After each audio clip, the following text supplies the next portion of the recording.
The following is a production of DallasCowboys.com and the Dallas Cowboys Football Club. How about them Cowboys? Yeah! Go Cowboys!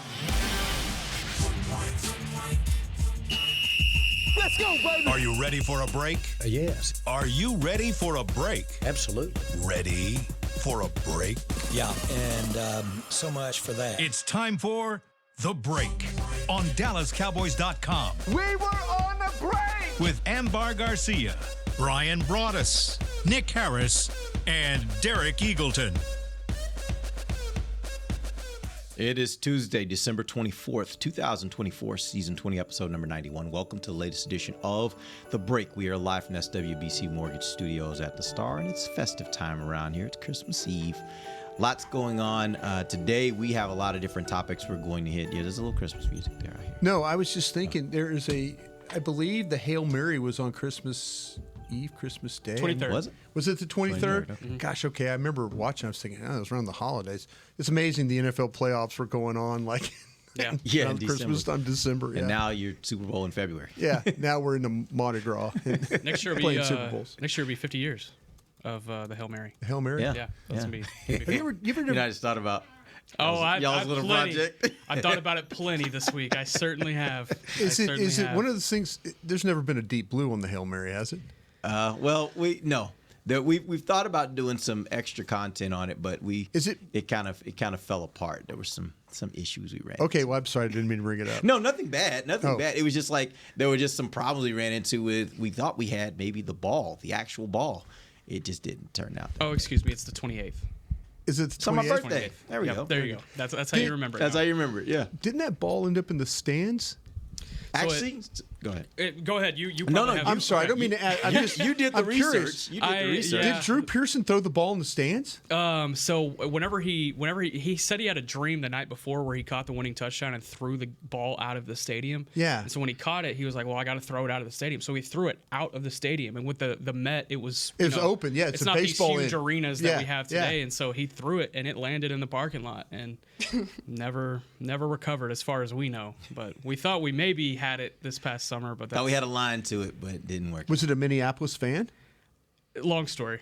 Okay. I don't know what we can share, so I'm just Yeah. going to defer. Okay, I'm just I'm going to defer sorry, to I'm Derek sorry, on that. I'm No, sorry. you're good. No, You're no, good. I'm just going to defer to We'll tell Derek you on off it. there. Okay. We'll tell you off there. It was a whole thing. It was a whole thing. But I didn't realize there was just such a backstory on Suffice this. it to say, we didn't find the ball. We Yeah. thought we may have had the ball, but we didn't feel comfortable that was the ball. So Yeah, hard to.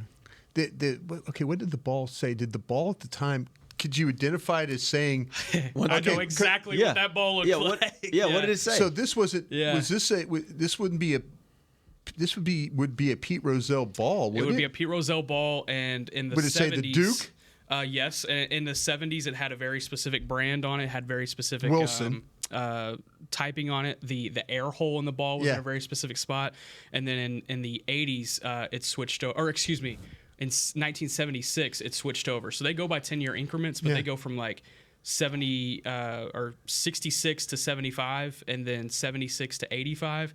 And so like there was a like that was at like probably one of the final balls that was used of like that era. Wow. And so yeah, there was even more confusion about, okay, is this ball this because of that or this because of that? Were they maybe doing some 80s test balls in this game? Yeah.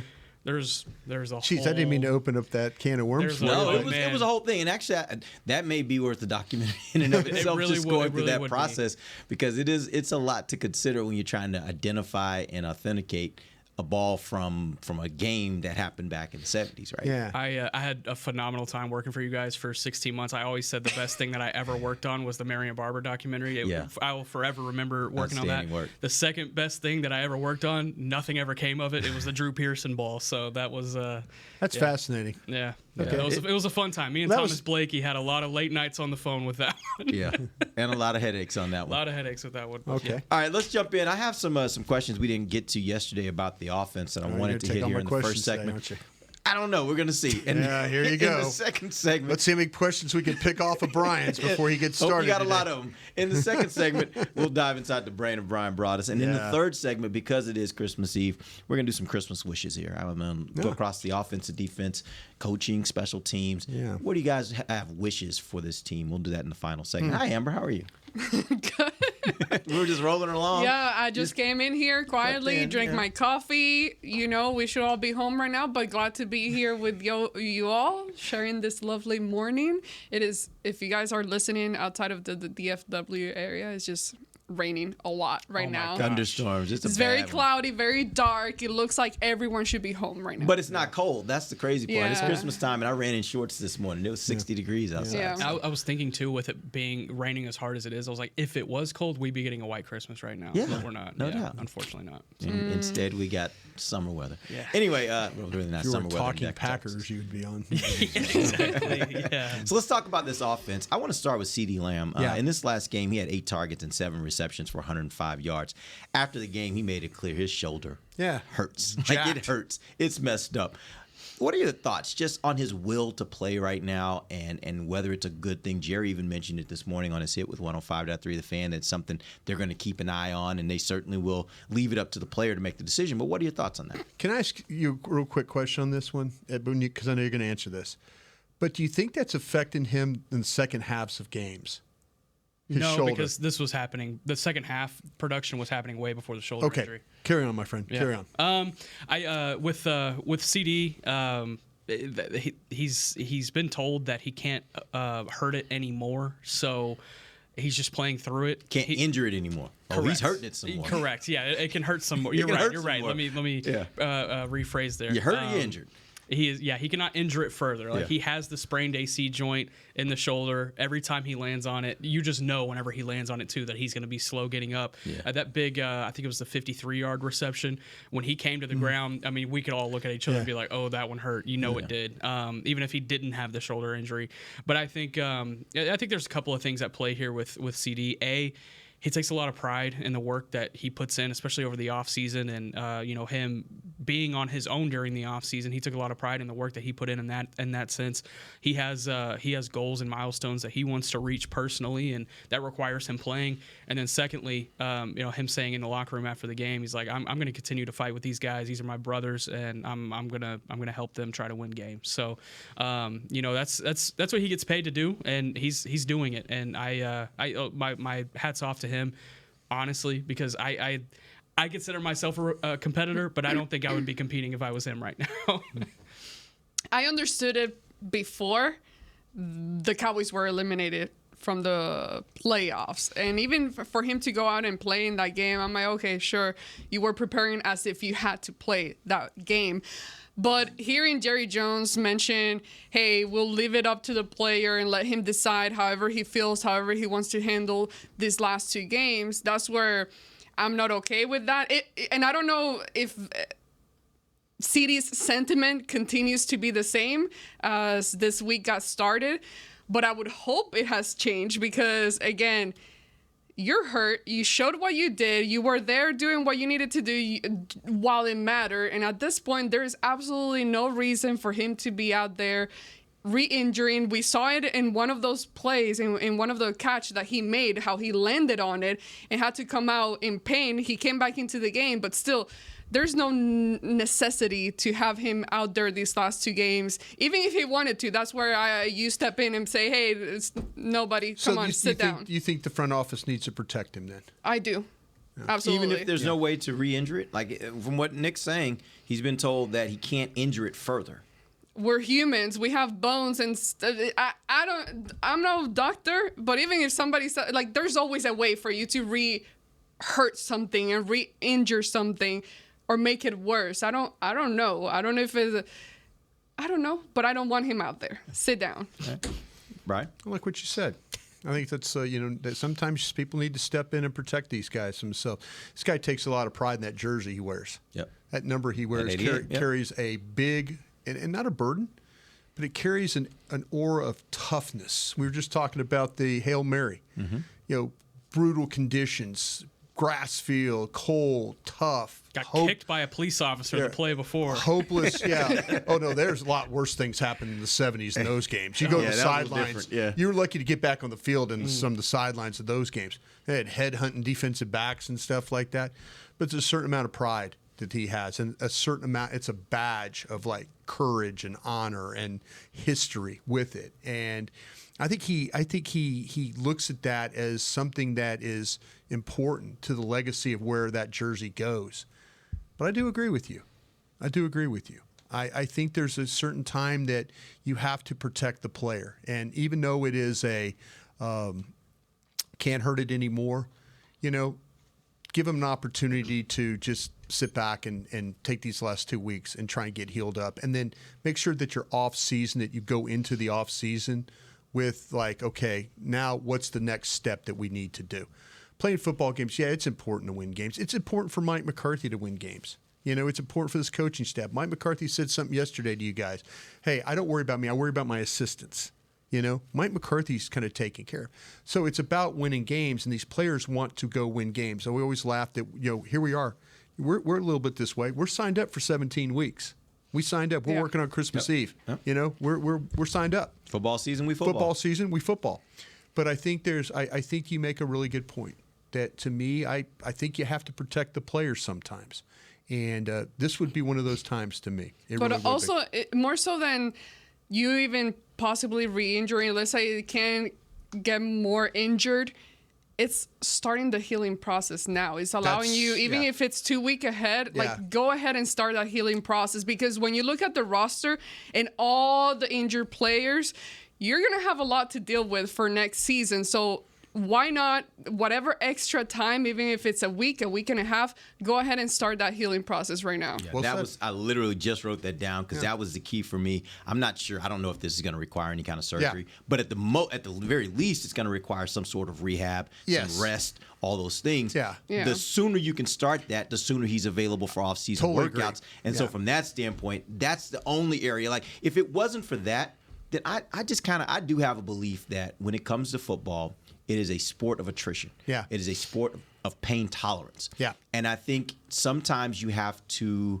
show yourself, sometimes you have to show your teammates that my level of pain tolerance is up there. Like, I am going to battle through whatever it is. And that means this becomes a real opportunity now because of the fact that if he's hurt and the games don't mean anything, him going out there and playing really hard, his teammates see that. There's a lot of credibility he earns in that room from being out there right now in these moments when it doesn't matter, other than him just being out there to play football with his teammates. I think that he, and I think you said that very well. I also think that he has proven that.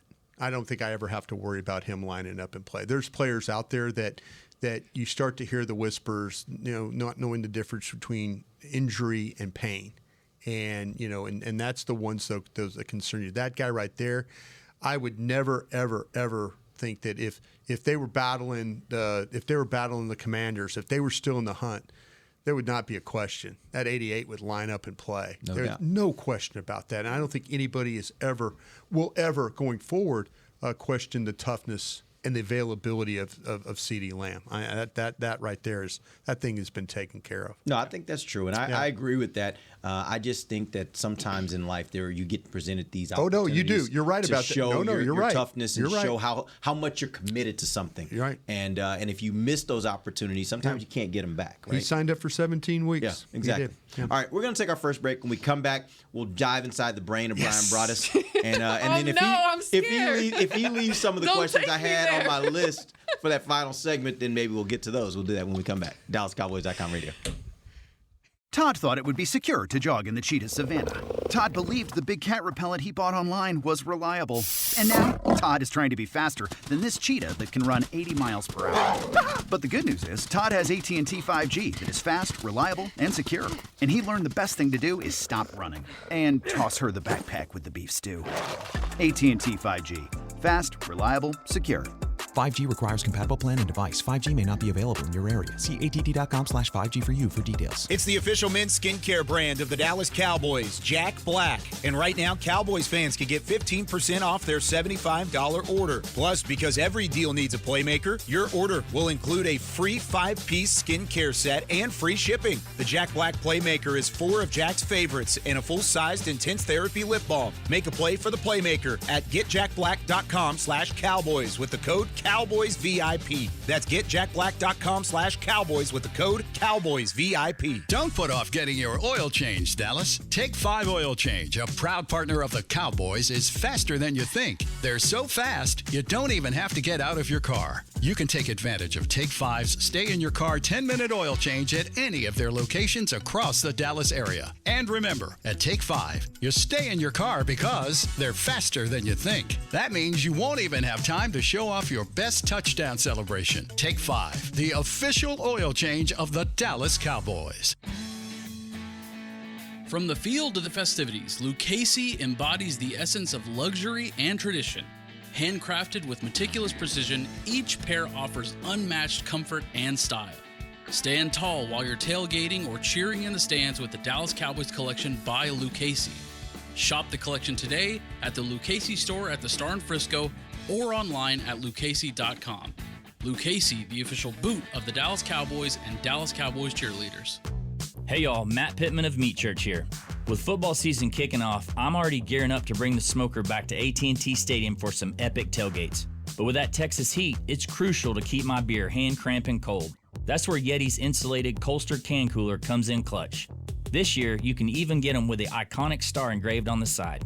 Licensed Yeti Cowboys gear is now available at Stadium Pro Shops, concessions, and on Yeti.com. Check it out today. Yeti, official cooler and drinkware of the Dallas Cowboys. Back to the break. LG OLED Evo is the best TV in the game, but don't take our word for it. Digital Trends said that LG G4 has the best picture quality they've ever seen. See it for yourself at lg.com/OLED Evo. Let's go. Week 17. I read that without the script, guys. I had to close my eyes. Yeah, you were reading There it you in your go, brain. yeah. Did a great job. Welcome back. Second segment of the break, live from SWBC Mortgage Studios at the Star. This segment is brought to you by Blockchain, and it will take you inside the brain of Bryan Broaddus. Brian, what you got? All right, Derek Eagleton, right off the jump. Let's go. For the skilled guys, has Turpin replaced Ferguson as your third most important offensive weapon?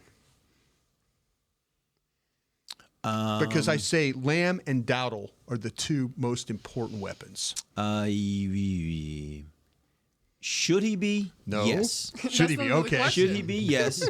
Has he? I don't know that they're using him enough for me to make that claim. Now, I will say this. In this last game, lining him up in the backfield, I actually liked that. And I thought it was, even though it didn't really turn out to be great plays, I thought it was good. And I think it worked with what they were trying to do just to give him a different look. Yeah. Like, if you notice, what they did was, because of the personnel package, they were able to get them to really get get the right personnel on the field for Dallas to then take advantage of on that touchdown pass. Because they had, on the touchdown pass, they then had, who was it? I'm drawing a blank. Number one. Tolbert. They had Tolbert lined up, and he had a linebacker on it, which allowed him to get the touchdown, right? So you got the matchup you wanted because of the personnel packages when you get an extra receiver on the field, but you line him up in the backfield. So I love how they're using him in that way. I don't know. I haven't seen enough to say they're going to do that regularly enough for me to say he's replaced Ferguson as the third offensive weapon. Nick Harris. My points, I think, completely resemble Derek to my left here. I think it's close, though. Turpin has really started to gain an influence throughout the season, and that goes back to training camp. I think quietly he had one of the best training camps in Oxnard as far as getting integrated into the offense, and then we're starting to see that integration from then translate to now, and it's only helped him quite a bit. But the reason one more reason I think I would give to is, it would not surprise me if Jake Ferguson had a 100-yard, 2-touchdown day at some point. It would surprise me if Kevontae Turpin had a 100-yard, 2-touchdown day at some point. Ambar Garcia. I agree with everybody on here. I think Kevontae Turpin, I feel like he has taken advantage of the opportunities that he was given this season playing on the offense. But I feel like it hasn't been enough, and he has those qualities that can really benefit you in your offense overall because of his quickness. That's one of the things with Ferguson. To me, and I get it, we've had this debate, Derek, where he has had a decent season, but visually and mentally, from what I've seen, it hasn't been memorable. Not that the season has been memorable at all, really. But as far there's more to Jake Ferguson. I think he can do better. And we didn't really get to see a lot of those great plays that he has showcased in the past. But I would say right now, it's not enough to say that Turpin has taken over. Gotcha. Should be Hunter Lipke, but should be Hunter. He hasn't had a touch in like 6 weeks. Like, what are we doing? Yeah, they gave up. He's like a stunt man. That project is over. Yeah. But he gets a lot of reps though. So he's getting a lot of reps. Yeah. Nick, did Brock Hoffman's struggles with Vita Vea change your thoughts about him being a full-time starter at guard?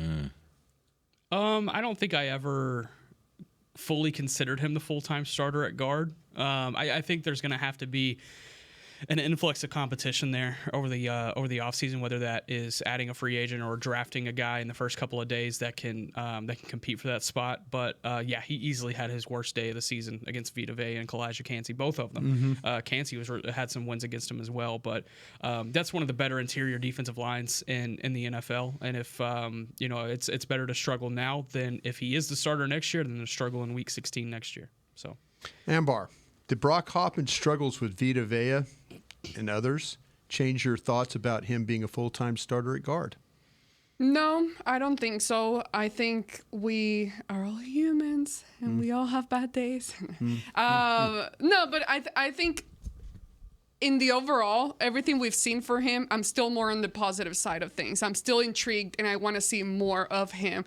I like what I've seen so far overall, and I think that the more he gets to be out there, the better he's going to get. And that you can say about most players around the league, but with him, he has this aggressiveness that I like about him. He has the size and the power, and honestly, even with that game, it doesn't change my mind, and I want to see more. Derek? Yes, I don't know that it's changed for me just yet, because even with a rough day, he still only allowed 3 pressures and half a sack. So that being said, I'm like, I don't know if I would all of a sudden be like, oh, well, what he's done the last few weeks don't matter. Now, here's going to be the big test is this week when he plays Philadelphia. Yeah. Because he's following that game up with 2 of the best defensive tackles again in the NFL. Sure. And I want to see how he performs there. If it's another day where he struggles, now it does make me start to rethink, mainly because Philadelphia's in your division. You have to play them twice a year. Those guys aren't going anywhere. And if you're having bad days against them, that's going to be a problem. Yeah. And so I think and maybe the Commanders too. Yeah, exactly. Yeah. So I think you're going to have some tests here where you can really evaluate him and figure it out. And if he struggles in those, and I think, you have to really rethink it. If he does really well this weekend and or next weekend, then I do think there's some real consideration for maybe that's your right guard of the future, and you stick with that, and you kind of just start going into this offseason thinking if Zach's going to move on, he's the guy you're going to replace him with. Tell you what, that would give you so much flexibility in the draft. No doubt. Agency. No doubt. I'm rooting for Brock. I think he has the makeup to be that right guard of the future. Would you rather play him at center and play BB on the other side from what you know from the college days? I do love BB at guard. I don't know if I've said this on this show, but I've been kind of getting back in my draft group chats over the last couple of weeks, and we were just kind of riffing a few weeks ago, and somebody had asked, so why is Cooper Beebe not playing guard again? Yeah. And I was like, I kind of forgot that was even a possibility. He's like, he was just so good at guard at Kansas State. So I think that's something you play with and you could figure out at camp if you really wanted to. Yeah. Brian, are you saying that you think, in asking that question, are you saying you think Brock is a better center than That's he is what guard? I'm trying to say. I think that maybe you would play him at center. And so it's not so much about Beebe, it's about Hoffman. He's a better center than guard. Maybe that Hoffman would be a better center than guard. Because I think Beebe can play center or guard and be great at it. I really do. I think your better combination would probably be Hoffman at center and Beebe at guard. I think so too. That's just me theorizing, though. It just makes me think about it, though. Yeah. All right, Ambar. Jordan Lewis is your defensive MVP this season. That's a question. That sounded like a statement. That's a true false. I'm asking you a question. Jordan Lewis is your defensive MVP this season.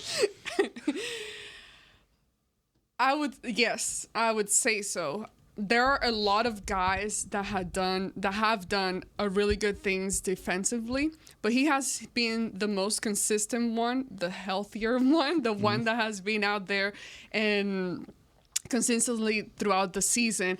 And what's more impressive, and we've talked about this in the past, is looking at where he's at in his career and seeing how well he's playing. I'm saying looking at his stay here with the Cowboys, the years that he's gone through with injuries and not enough playing time, survived year after year and still here, and this has been so far his best career in the NFL. So yes, give him the trophy. I love Jordan Lewis. Derek.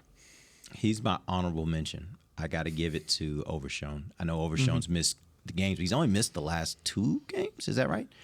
Yeah. 2 games? Too many. So it is, but I will say that throughout the course of this season, Overshown to me has made the plays that matter. He's made plays that matter. And don't get me wrong. I actually tweeted, I think of all the guys that are going to be free agents this year, I think Jordan Lewis is the best of all of them if you look at how he played this year. I agree. But I think it's kind of overshooting it a little bit to not acknowledge how great Overshown was for this defense this year. I thought he played really well. I'd make him the MVP. Nick? I would go with Micah Parsons still. I know he missed, what was it, 4 5 games? Well, 4 yeah, games. the bye week. His comeback was revolutionary to this defense. It That's really when was. things started coming back we saw how alive. important he is to this. For everybody that was having those conversations about should they trade him or not, like I think it became very clear how important he is to this defense, right? Yeah, I think so. And I think if you look game by game, the consistency that he's had all season, I think this has been his most consistent season since he's been in the league as far as generating pressure, getting to the quarterback. Now, how much of that is benefited by having those 5 weeks off, who knows? But I think I think whenever you talk about the impact that he has had when he's been on and off the field, I'd have to give it to Micah. But Jordan Lewis is my close number 2, and gosh, I'd give Overshown like a 2B. It's all right there for me. Like that.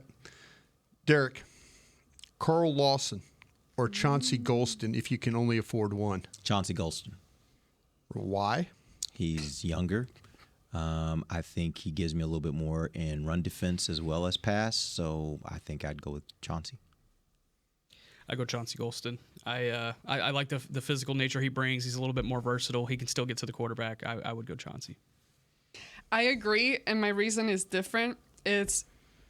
I see him integrating better with the other guys around here. And I'm talking about chemistry, and I'm talking like relationships in the locker room. Not that there's any conflict or whatsoever. I just see the dynamics of that being better with him. Is he their best free agent offseason signing? Chauncey? No. From last year. Lawson. Carl Lawson. I would give it to Eric Hendricks. Yeah. I'd give it to Eric Hendricks. Yeah. I'm trying to think of all the free agents they brought in. Yeah, Eric Kendricks. It's not a lot of them. Yeah, I'm trying to think of any others. Yeah, it's not a lot. Kendricks, all right. Yeah, I'll go Kendricks. All right, Ambar, I'll give you this one here. This is the final one. Are you worried that opponents these next 2 games will just now play with a loaded box to take away the running game for the Cowboys? Had a lot of problems playing against the Bucks. They'll just put that extra dude down there and make you do something else. I wouldn't say worried is the right word because at this point I ain't worried about nothing other than just making sure people stay healthy and we don't lose any other key player or anybody really due to injury. But I would say even with that, even if you take the running game away, I'm a little bit okay with it because with this last 2 games, keep trying through the air. Keep throwing. I want to see what you have in the passing game. And I know that a lot of the passing game comes from the balance that you've been able to find through the running game. But we saw it this past weekend against Tampa Bay. They took out the running game for you. You were still able to manage through the passing game. I would rather see what that looks like with the rest of the receivers than be so much concerned about you running the football in these last 2 games. How about you, Nick? You worried about them playing loaded box against you the next 2 weeks? Well, Tampa Bay told that Cowboys offense, hey, we're going to have to let Cooper Rush beat us. Yeah. And Cooper Rush beat him. So Yeah. I don't think I necessarily have any concerns about that. Granted, better secondary that you'll face against the Eagles this upcoming weekend. Washington, probably around the area of the Buccaneers. It depends on Lattimore's health as well. But I think Dowdle can still get his. But if they ask Cooper Rush to have to beat them, he's shown that he can do that against a talented front at least. Yeah, I kind of agree with the sentiments there. My first question, though, is do I have CD? Yeah. Because if they go the route of what Amber's saying and they sit him down, now I'm really worried because I don't think you have the receivers to really be able to take advantage of it in that way. Right. Yeah. So, but if CD's playing, yeah, absolutely. I feel like they'll be fine if they take the running game because with what you have to do to take the running game away, which is use extra resources down there, that's going to create some opportunities. And I trust after seeing this last game that Cooper has a good shot to be able to take advantage of that if you're going to do it. Thank you very much, guys. Appreciate it. Thank you, Brian. All right, that was great. We're going to take our final break. We will come back. We'll get some Christmas wishes here in the Christmas spirit. We'll be back. DallasCowboys.com radio. If you can't be at the stadium, there's no better way to watch your Cowboys than on an LG OLED Evo TV. That's because everything you see is more lifelike. Every play, every hit. I mean, you might as well be on the sidelines. That's how clear it is. It's all thanks to LG's legendary technology. Perfect black, over 8.3 million self-lit pixels. No one comes close. LG OLED Evo is the best TV in the game for a reason. See for yourself at lg.com/OLED Evo. They say champions are remembered, but legends are never forgotten. United Ag and Turf offers a winning lineup of John Deere equipment built to tackle any challenge on and off the field. Legendary John Deere tractors, combines, residential mowers, commercial mowers, compact construction equipment, Gator utility vehicles, and a full line of golf and sports turf equipment. United Ag and Turf, the official Ag and Turf equipment supplier of the Dallas Cowboys. Visit UnitedAgAndTurf.com to find a location near you. If you shout, "How about them Cowboys?" you have that undeniable passion that's the heart of Cowboys Nation. And if you like to drink Dr. Pepper, you love the unique blend of its 23 flavors. Together, your one-of-a-kind fandom paired with the one-of-a-kind taste of a delicious ice-cold Dr. Pepper is the game day lineup that can't be beat. Better yet, gather your Cowboys and Dr. Pepper fan friends to watch the next game and crack open a delicious ice-cold Dr. Pepper for everyone. The wins will be even tastier. It's a Pepper thing. And we're going to overtime. Erica, how much have I spent on concessions? For questions about their money, Dallas Cowboys fans can turn to Erica, the virtual financial assistant in the Bank of America mobile banking app. Learn more at bankofamerica.com/Erica by your side. Bank of America, official bank of the Dallas Cowboys. Erica responses may vary. Digital tools featured require downloading the mobile banking app and may only be available on select mobile devices. Erica is a mobile feature only available in the English language. Your chat may be recorded and monitored for quality assurance. Message and data rates and additional terms may apply. Bank of America, N.A., member FDIC. Todd thought it would be secure to jog in the cheetah savanna. Todd believed the big cat repellent he bought online was reliable. And now, Todd is trying to be faster than this cheetah that can run 80 miles per hour. But the good news is, Todd has AT&T 5G that is fast, reliable, and secure. And he learned the best thing to do is stop running and toss her the backpack with the beef stew. AT&T 5G. Fast, reliable, secure. 5G requires compatible plan and device. 5G may not be available in your area. See att.com/5G for you for details. Back to the break. Welcome back. We are in the final segment of the break live from SWBC Mortgage Studios at the Star. This segment is brought to you by AT&T. Wow. AT&T, connecting changes everything. Thank you, Amber. Let's get to our Christmas wishes. It is the final show for the Christmas break. We won't be on tomorrow, but we'll be back on Thursday, and Amber can tell us about all the great presents she got. Yeah. Got for Diego. Yeah, for Diego. Not got for Diego. I didn't think Christmas could get more expensive. Well, was Santa really good this year? Or is he going to be good this year, I guess the question should be? Yes. Okay. Which is crazy because, he has not been good behaving.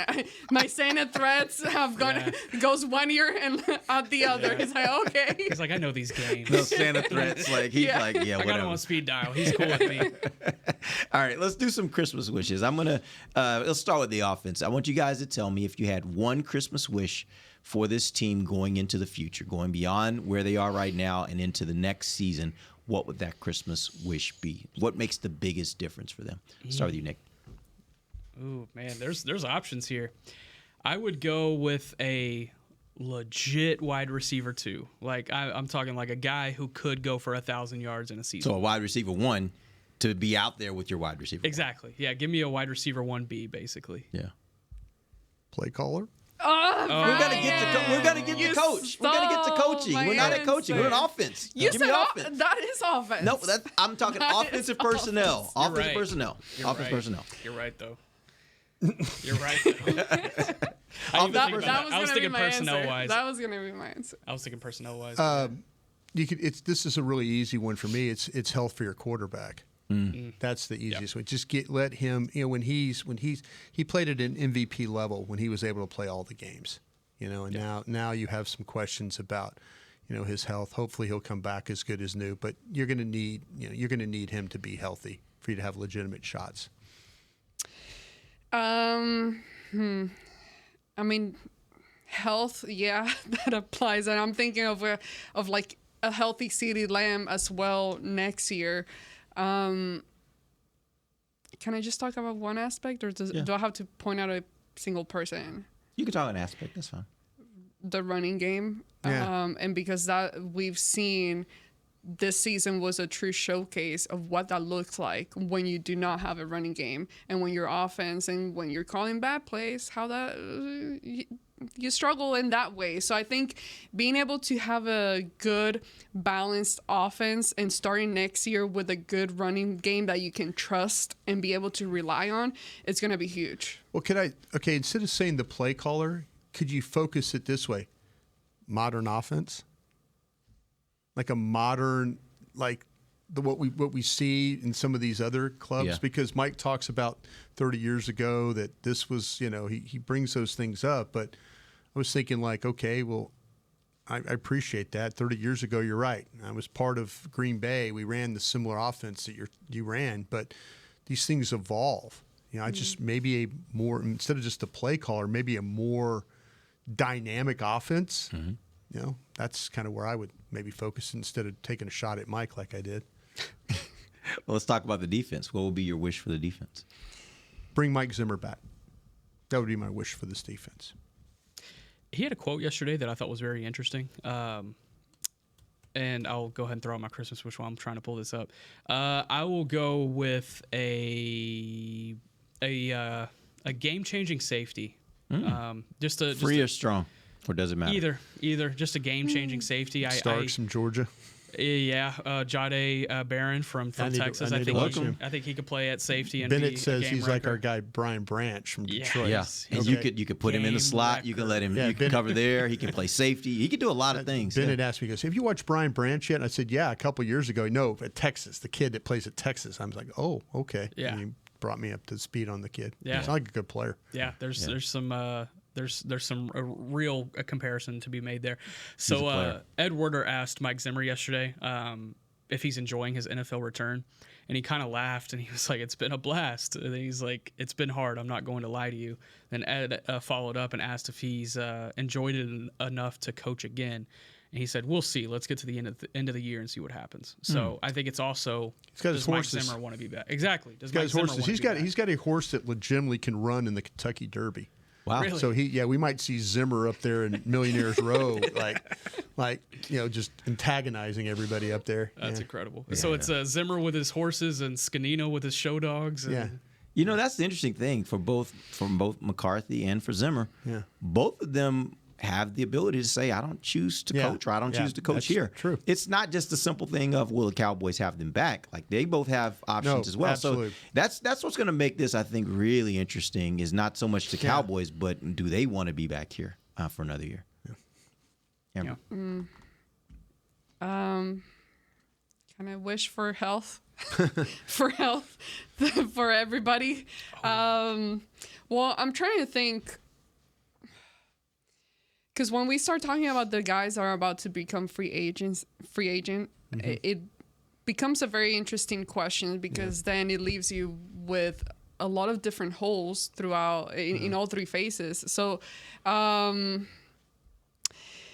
would say, can I just mention free agency? Like, free agency as a key to how the Cowboys handle this defense, how they reinforce, because I don't think you can go into relying just on young talent and going into the draft and relying on the draft. I think that the veteran presence is key and necessary. And we've seen that with like Eric Kendricks. He's a guy that's about to be free agent. DeMarcus Lawrence, Jordan Lewis, Osa Odigizua. And there's a list of other guys that are about to be free agents as well. And that's going to change completely how your defense looks as a whole. So I would say managing free agents the proper way. More cap space. Can I change my answer? Sure. A Pro Bowl one tech.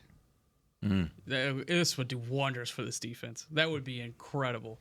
That's my new answer. How about a corner opposite Bland? That would have been mine. I think they can figure that out. Yeah, I think they can figure that out. I think honestly, that to me has been a bigger problem than anything else this season, because everyone that wants to talk about, well, this team was healthy when they were losing early in the season. They forget Deron Bland was not here. I think if you look at all those games, a lot of the problems started with whoever was opposite Diggs. Yeah. That's where a lot of the problems started. Now they had a lot of other problems as well, but I think it started with that. And I think that's why the injuries matter all season, is because you lost a critical piece in Deron Bland. In my opinion, Deron Bland's your best cornerback. And I think losing him heading into the season, I think that mattered. I think it mattered a ton. Well, now you have the question marks about Trevon Diggs and DeMarvion Overshown, how they're going to come back for next season injury-wise. Diggs, it's been 2 years now. Yeah. I mean, it seems like it's been forever since Diggs has played for you. It's now 2 years. I mean, you really didn't have him this year. You didn't have him like you did. Honestly, I'm looking at this offseason, I'm saying they might need to draft a corner relatively early, or at least go in free agency and get one. I thought Carson, maybe he can come back and help. Like we've seen. I still like him. Oh no, but it was a hard welcome into the NFL for him. It absolutely I still have was. hopes. Like it was like with Mozzie and Schoonmaker, and I mean, you threw the word busts on those guys, and I know that Mozzie and Schoonmaker are higher drafted guys, but man, Carson playing at Wake Forest was a very good player, and he just did not show that. You mentioned it was very rude awakening for him. They threw him out there real quick, and maybe that's it. Maybe he just needs more development time. But I know it was tough. It was really tough. Really tough, and I hate to see that happen to him, because it may have ruined him. It may have mentally, because the cornerback is one of the positions I think that mentally your level of confidence matters. Yeah, and I hope it doesn't affect him going into the future. Let me ask you, first round, Jahdae Barron or Malachi Starks, a guy that can play anywhere in the secondary and can just kind of fill a hole wherever you need it to happen. You down with it? You down with it? Oh, yeah. That's an easy one for me. That's an easy one for me, If they got a shot at Barron, I think they would be foolish not to, because I think you can use him in so many ways on this defense, and it can help you in so many different ways on this defense. I think that would be the big one. You could potentially parachute and get him. Might have some fun there. We'll see. Draft show in 2 weeks. Let's go, baby. All right. Real quick, just overall, this can be anything. This can be free agency. This can be, whatever you want it to be. Just overall, what would be your wish for this team? Overall wish, man. Go ahead. No, I was sitting there thinking, listen, this is, and I don't know if this is going to happen. If they make a coaching change, please let it be extensive. Please just go. When you say that, you mean clear the whole slate? No. Go in there with the attitude is we're not interviewing one guy. Oh, I see what you're saying. Go and interview everybody. Yeah, go in there and figure it out. And even if you're not interested in some guys, talk to and get some ideas and stuff like that. Don't let it happen over dinner, and the next thing you know, you got a coach. Mm-hmm. I mean, now maybe they got a guy in mind already. But my wish is, if you're going to make a coaching change, please let it be extensive. Right. And talk to all the candidates.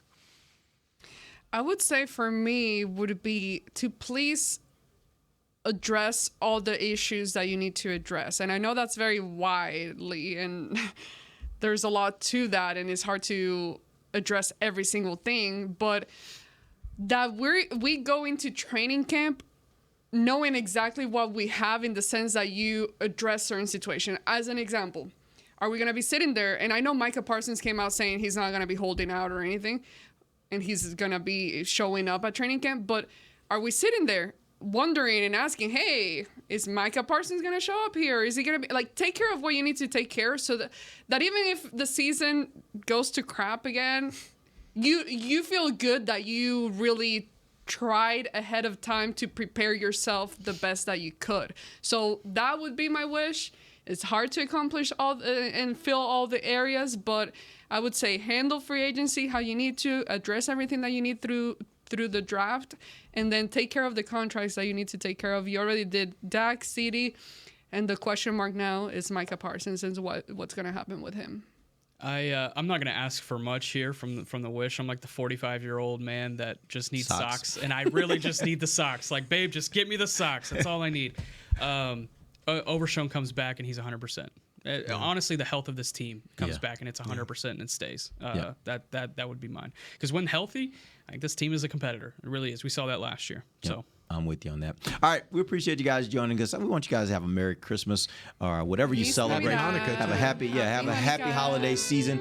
We will be back on Thursday, and we'll start looking forward to Cowboys versus Eagles. Till then, for Nick Harris, Bryan Broaddus, and Ambar Garcia, I'm Derek Eagleton. This has been The Break, live on DallasCowboys.com. This has been a production of DallasCowboys.com and the Dallas Cowboys Football Club. How about this, Cowboys?